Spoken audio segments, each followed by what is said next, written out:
PSSI semakin serius membawa timnas Indonesia menjadi kuda hitam terbaik Asia. Setelah mengguncang ronde ketiga, pihak federasi berharap skuad Garuda bisa tampil gacor di Piala AFF 2024.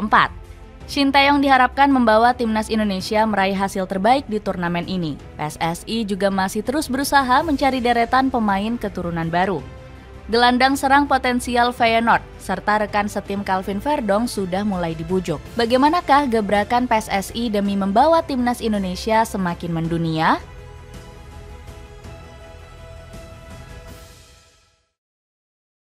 Ambisius kejar ranking 50 besar FIFA. Timnas Indonesia semakin mendekati target besar untuk menembus posisi 100 besar FIFA. Setelah memperpanjang kontrak Shin Tae-yong, PSSI berani membidik ambisi ini. Ini menjadi bukti keseriusan kami untuk membawa Garuda terbang tinggi, karena mimpi kami bisa membawa Garuda menembus 100 besar dunia, ujar Erick Thohir.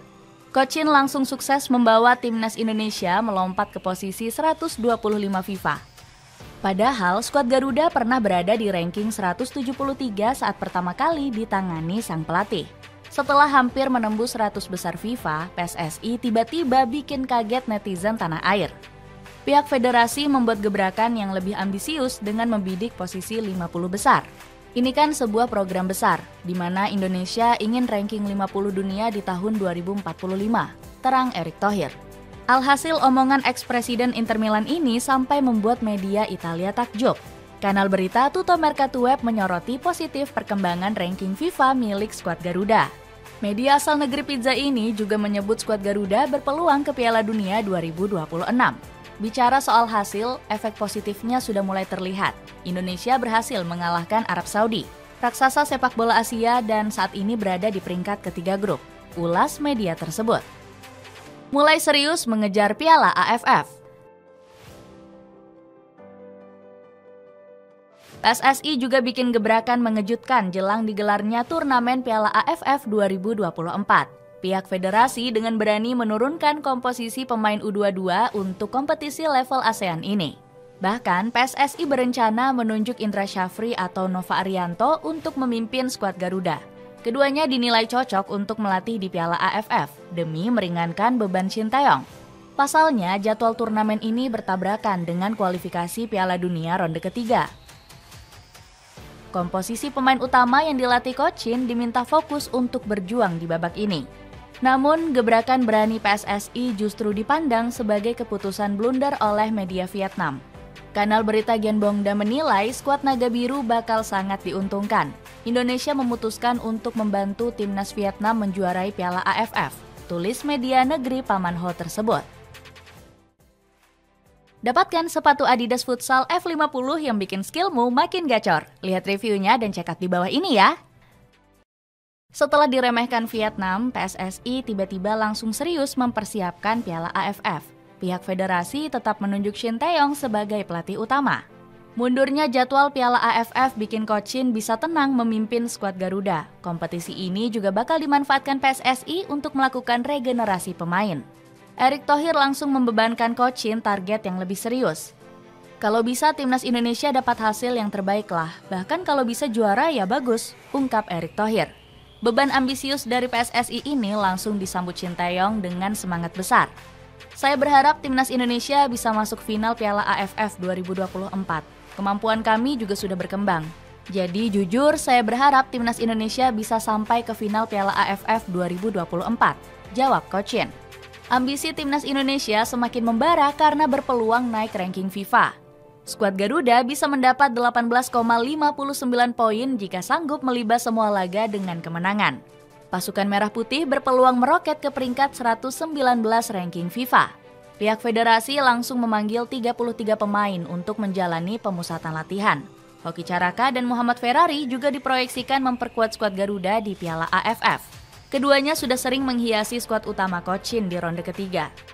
Keseriusan PSSI juga ditunjukkan dengan memanggil pemain yang berlaga di luar negeri. Pratama Arhan, Marcelino Ferdinand, dan Ronaldo Kuateh turut dibawa untuk pemusatan latihan. Coach Shin juga memanggil Ivar Jenner, Justin Hubner, dan Rafael Struijk. Namun nama-nama tersebut baru bisa bergabung jika mendapatkan izin dari klub masing-masing. gebrakan mencari pemain keturunan baru. PSSI juga semakin tancap gas mengebut proses naturalisasi oleh Romeni. Striker FC Utrecht ini diharapkan sudah bisa debut kontra Australia di bulan Maret 2025 mendatang. Erick Thohir ingin memastikan skuad Garuda segera diperkuat striker yang anti buang peluang. Fokus kami saat ini adalah pada Ole, kami butuh striker, terang ex-presiden Inter Milan ini. Pemerintah Indonesia juga serius mendukung rencana besar naturalisasi PSSI. Menpora Dito Aryo Tejo siap membantu proses perpindahan kewarganegaraan dari Romeni. Sampai sekarang masih dalam kajian di PSSI, jadi kami masih menunggu, ungkap pria 34 tahun ini. Kabar naturalisasi Romeni ternyata bikin media Vietnam semakin ketar-ketir. Kanal berita negeri Naga Biru ini sibuk memantau perkembangan sang pemain menjadi WNI. Dengan adanya Ole Romeni, diharapkan Indonesia dapat meningkatkan efektivitas dalam mencetak gol dan memperbaiki performa di pertandingan mendatang, bunyi laporan Soha.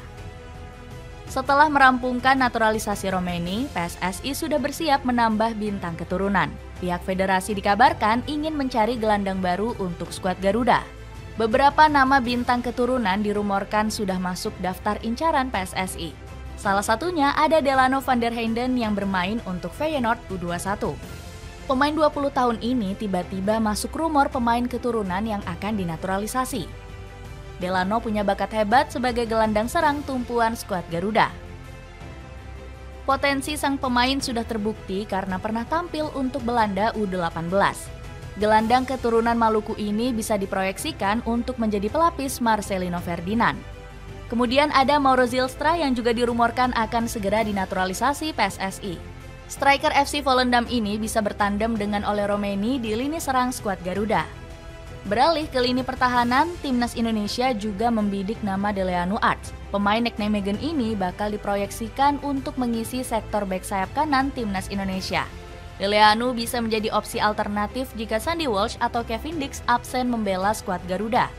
Di musim lalu, pemain berdarah Kebumen ini tampil 3 kali untuk skuad utama Nijmegen. Selain memburu bintang keturunan, PSSI juga terus mengejar berbagai sponsor. Pihak federasi baru saja menekan kerjasama dengan Oppo Indonesia. Perusahaan gawai asal Cina ini bakal menjadi sponsor baru Timnas Indonesia. Berkat kerjasama dengan berbagai pihak, PSSI sukses bikin Timnas Indonesia menggait banyak dana tambahan. Erick Thohir menyebut skuad Garuda mendapat keuntungan segar senilai 400 miliar rupiah.